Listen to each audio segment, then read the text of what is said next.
What's up, you guys? Welcome back to Morningwood Academy.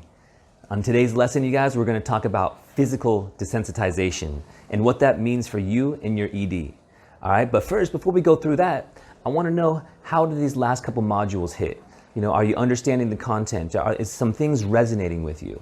Do you have any new thoughts or new feelings or new emotions come up as you're trying to do the root focus, right? Just kind of curious how that's going. Because you remember why we're trying to do the root focus, right? We're doing the root focus to rebuild our sensitivity, all right? So physical desensitization, you guys, what is it and what is it good for? What I'm gonna do here is I'm actually gonna share my screen just for this quick little bit. All right, so here we are, you guys. Physical desensitization. What is it and what is it good for? All right, so doctors actually use desensitization in real life cases to help people who are in pain. Okay, so let me just read this because it's here. Desensitization techniques for persistent nerve pain. What's the role of physical and occupational therapy in treating persistent nerve pain?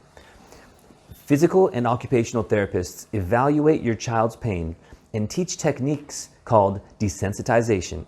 These techniques help reduce the effect of pain on your child and their ability to do daily activities like wearing socks and shoes and socks on the foot that has the pain. How did these desensitization techniques work to treat pain?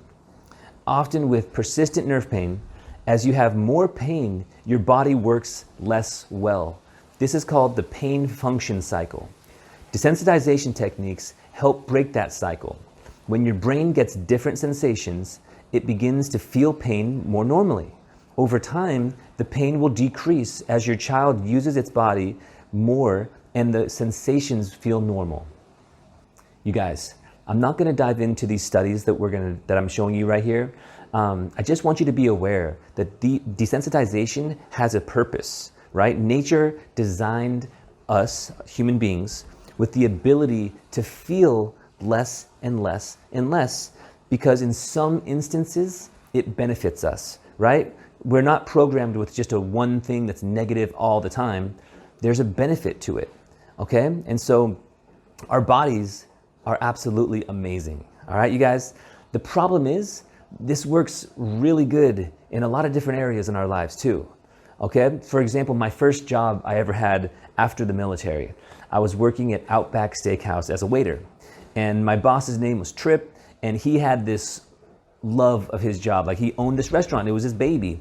And he would stand in the expo line in the kitchen, right between the kitchen where the cooks are and then the dining room. There's like a line where the food comes out. And he loved to stand in front of the hot food line, and he would grab, the hot plates underneath the heat lamp, and he'd wipe the sides and, making sure that every plate that went out was presented in the right way. So over the course of years working in this, as some of the plates, were waiting for the other food to be prepared, these plates under the heat lamps would get super hot.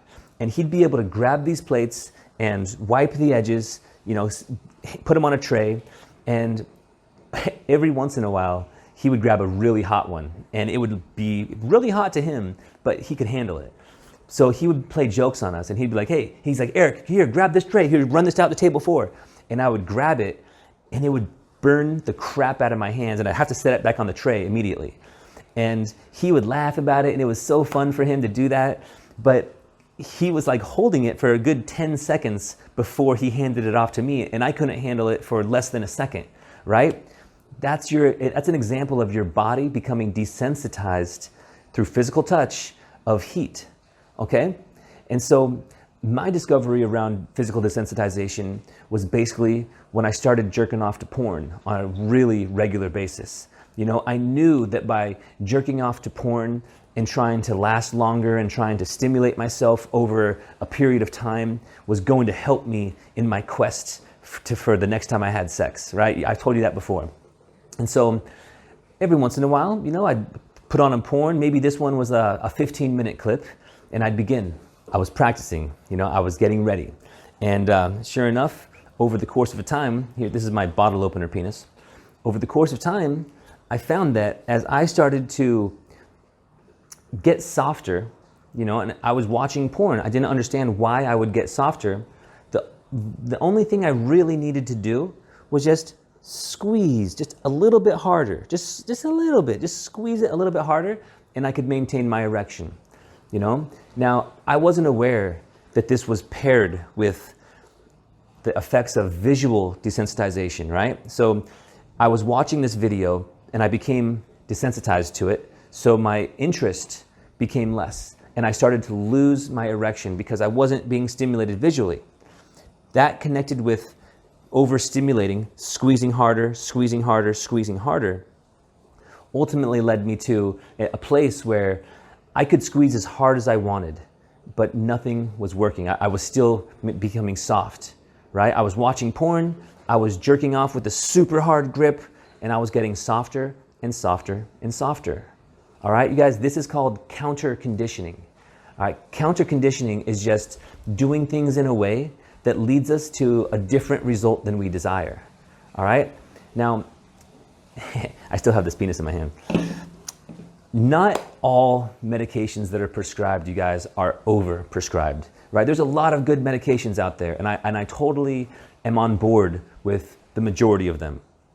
But you guys got to agree with me that a lot of medications these days are pushed on people because the people themselves believe that all you have to do is take a pill and you'll be all better, right? I'm not discounting real mental disorders like depression, but there's a large majority of people who just think that the pill is the only way to improve their situation, okay? And so we've been counter-conditioned to believe that this is how things work, right? Just take a pill and you'll get better. That's called counter-conditioning. Rather than looking at the effects or the causes, looking at your lifestyle situation saying, why am I this way, right? Looking at the big picture and seeing where you are in this versus saying, well, I could just take a pill and my life should get better, okay? That's called counter-conditioning. We also counter-condition with how we're evolving with our masturbation habits. I'm using our hands, shoot. I know better than anybody else how to do this. Nobody can do me like me, all right? But with any kind of hand stimulation, you're not able to replicate what a vagina feels like. And then a lot of guys tell me that they can't keep an erection hard during sex, right? Like they get hard and they actually start to have sex, but it just goes away right in the middle. And it's like your penis is like, I'm done with this. This is boring me. I'm out of here. And so that's counter conditioning. When you counter condition yourself to masturbate in certain ways that's enjoyable to you now, when it comes time to actually having sex with your partner, it's not as stimulating. It can't produce the same types of feelings that your hand can, right? That your brain and your hand combined knows exactly what you want. You can't replicate that as well, not yet, with a woman, okay? And so, yes, you guys, I agree that our species has been moving forward with reproduction. And to a degree, part of that process is to have an erection to make that whole thing happen, okay? But what we do is we see a hard dick, right? We see a hard dick on porn. And soon, that becomes the norm, okay? It's like we all want the hardest dicks because it seems like that's so desirable.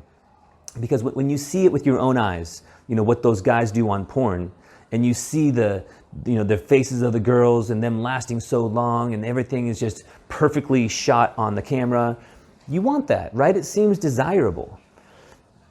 Or, your buddy, you go out for a drink with your buddy and he comes and says, hey man, dude, I banged this girl last night for hours, like nonstop. And, let's just say that they did, right? It's within the realm of possibility that men could have sex like that, even without pills or without anything, right? It's physically possible, I guess you could say that. But, I'm sure for most guys, they're kind of imagining, what else did that guy do? Like if he's really banging for 4 hours.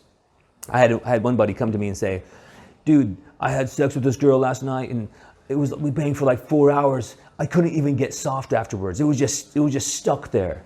And, you know what they say about if you have an erection lasting longer than 4 hours, you should seek medical attention. You know, I knew exactly what he did, all right? And so you remember what we talked about just minutes ago about our dependency on pills? People thinking they can just take a pill and solve their problems, okay? Now the problem with male sexual enhancement drugs is that they work, right? They work really good. It's not a multi-billion-dollar industry for nothing, but just like putting out a candle with a fire hose in your home, you know, you get the outcome, you know, the candle's out, but now look at your entire house. It's flooded and it has all this water damage, okay?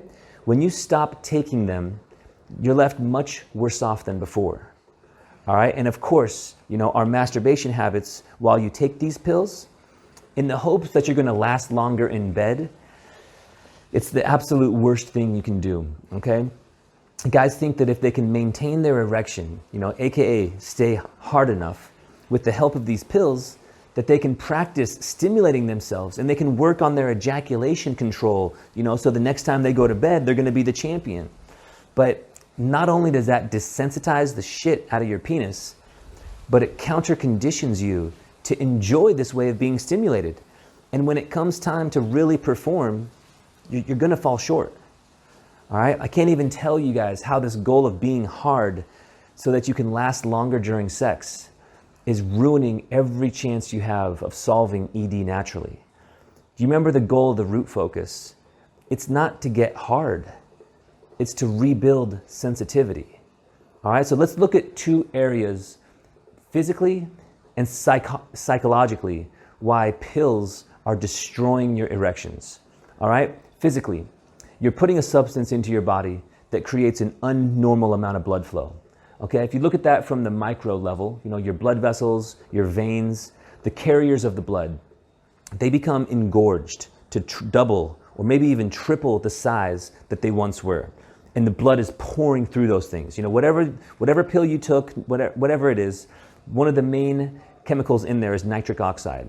And the blood vessels and veins are dilating so big.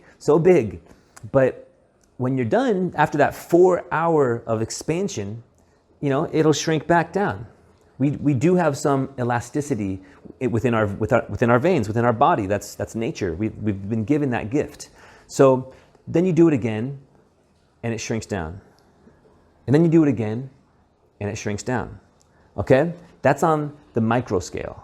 But then on the macro, you're looking at the entire penis as a whole. You know, the muscles, all the vein structures and the blood vessels and everything that's in there expanding like a balloon, going from this size to, you know, a bigger size. And yeah, sure, the blood vessels go in and out and your penis gets bigger and stays really hard. But in the end, you guys, there's a level to where your body will not allow it to shrink back to its normal size. Okay? So let's just take back to one blood vessel. Your blood vessel's right here, right now, and it's healthy. You have an entire channel full of blood. That's great. Then you take Viagra, and it expands. And you know, you've been taking Viagra for a couple of months, and you're loving it, what it's doing for you. And now your blood vessel's right here. Well, pretty soon, your blood vessel in your vein is only going to shrink back a portion of the way. And the blood flow that's running through there maybe is only half mass, right? Halfway full. And it can't produce the pressure. Like when it's pushing through there full bore, the pressure alone can help the erection become hard. But when it's only trickling through, you have to take another pill in order to get that same erection. All right? I hope this is making sense.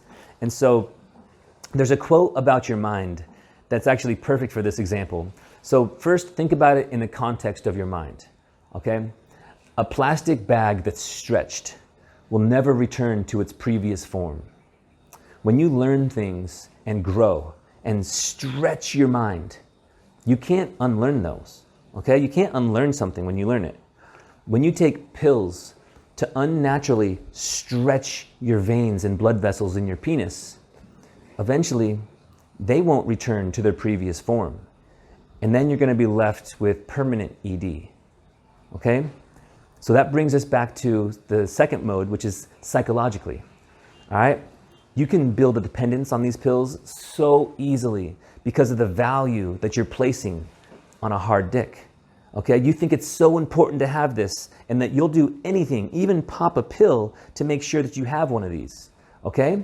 If you meet a badass girl, let's say tonight, but you don't got your pills, you're not going to be half the man you could have been, right? Stress, worry, performance anxiety is going to start creeping in. You aren't a man unless you have your pills. You know, you can't have good times unless you have your pills. So this starts to play a huge role on your mentality around meeting women, sex, healthy habits, and that you're going to become dependent on those things because there's no way that you can have a normal erection without pills, right? Because you're going to screw up yourself over the long term. And so I just want you to be cautious of that. Now, here's a note. If you really have a health issue that's causing your ED and you have to use pills, that's a whole nother story, okay? But for the guys who are using them as performance enhancing drugs, this needs to stop if you want to gain back control of your ED, all right? So, and this is also included in one-off uses, right? Special occasions. Maybe it's your anniversary night, or it's your birthday, or it's her birthday, okay? It's like asking an alcoholic to go have one drink with you, or just drink with you for the night, right? Once you feel that feeling again, it's gonna be harder to feel normal again, okay? You're not gonna go ask an alcoholic to have a drink with you, and you shouldn't have pills for even one use because it's just gonna haywire that whole circuit, and you're gonna feel like you need it. Versus if you just stopped it now, you're gonna let that time elapse that's needed for your body to go back to normal. Okay? So for now, you guys, I'm gonna ask you, I'm gonna ask that you do something for yourselves, and the first one is no masturbating, right? This includes, but it's not limited to edging, no blowjobs, no hand jobs, no anal sex, no prone face down stimulation on your mattress, okay? No self-pleasuring or anything else that I may have missed, okay? This isn't about finding loopholes. This is about getting back your erections, okay? Be mindful in the shower, you guys. Remember, testing is not the best thing. If you find yourself washing and you get a little sensation and it feels good, great. Rinse it off, finish washing off. But if you start testing in the bathroom and you think that that's going to help your recovery, then you're wrong. Testing is not the best thing. And of all of these, all of these things that I just told you are about improving your physical sensations, right? By removing stimulation, okay? That's what we're trying to do right here. We're also going to talk about the benefits of semen retention later on, but that has nothing to do with what we're talking about right now. Right now, we're trying to recover our sensitivity, rebuild our sensitivity, and we're going to do that by not stimulating, okay? We have to reset our thermostats, you guys. Somehow, some way, we're stuck in the wrong area. ED is a fickle thing, and every time that we do something that is causing our ED will last longer, right? But we're stuck here. We feel like those things are normal. Our engines are stuck at like 10,000 RPMs. And so we have to figure out how to either make it go back to normal, or so there's a fluctuation between what normal is, right? It's not just binary. It's not black and white. There's a range. But for right now, we're stuck over here. So we have to take some drastic measures to even get back to where normal looks like, okay? I hope you can understand that.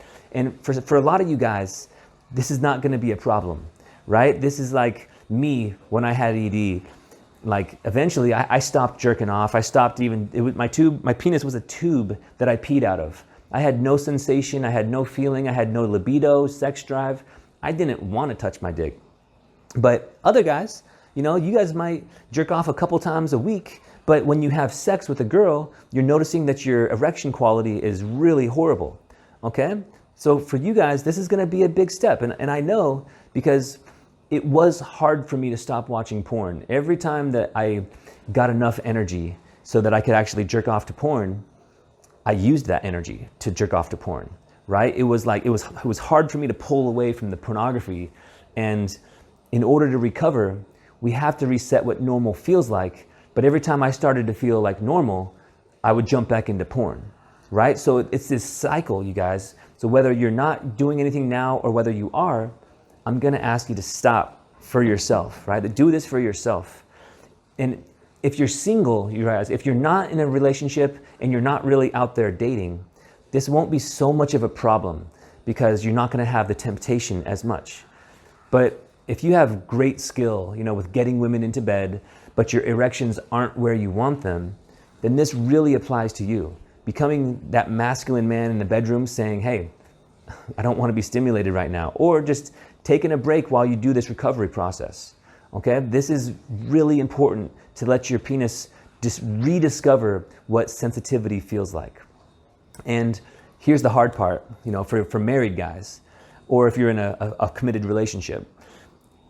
If your erections are not where you want them, but you can still get the job done, but they're not really, where you want, then this really applies to you. Here's a promise, okay? Get your partner on board with this. And I promise you, I'll make it worth both your whiles in some future modules when I start to introduce the partner activities, okay?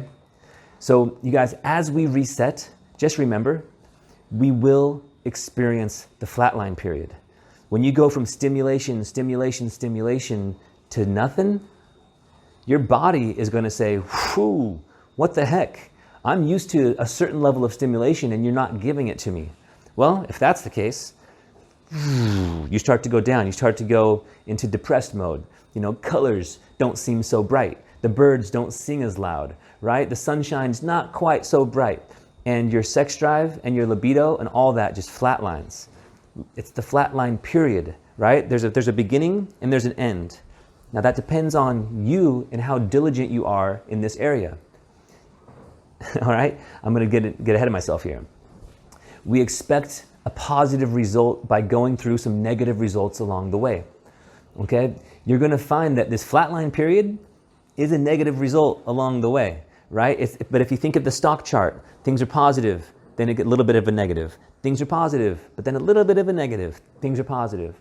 So a lot of times people put a lot of emphasis on the negatives and they don't really appreciate the positives, right? So by telling you that you will experience negative results on the positive process, then you'll be aware that when these negative things happen, you're on the right path, okay?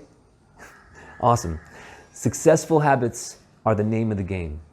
Now, I've been good at telling you what you're not supposed to do, and there's a reason for that. And just remember that there is no failure, there's only feedback. So as you start to understand these habits that you have right now, you're gonna be able to connect the dots, pull the data. You're gonna be able to see what your tendencies are, and you're gonna be able to learn from this throughout the way. But taking away the negative habits and increasing the successful habits that we're gonna do in the future, that's the name of the game, okay? So you guys, in this lesson, we've learned what not to do, all right? And in the future lessons, we are gonna learn exactly what to do. But in order to plant a new seed, you have to rip out the weed that's there in the first place, all right? So right now, we are gonna freaking weed that garden, rip out everything that you're doing right now that could be somewhat limiting your erection quality, and we're preparing the soil, right? So for now, you guys, because you know what not to do, I want you to see what comes up in your world, right? Are you able to do what I'm asking? Or do you find yourself testing, okay? Testing our body's physical desires and emotional states. Who's gonna win? No judgment, no failure. It's just feedback. Just notice what happens to your body and your mind when you start to remove this type of stimulation. All right, what are you gonna go through? How are you handling all this? And also remember that you have the root focus activity. The root focus activity is a habit that we need to build before we can start stacking on more and more. You guys, the root focus is going to add so much, sensitivity back into your life, but in so many more areas too. It's such a freaking powerhouse of a tool. You guys, that's it for this module. I just want you to keep it up and just know that you've got this. I'll see you guys on the next module. Much love.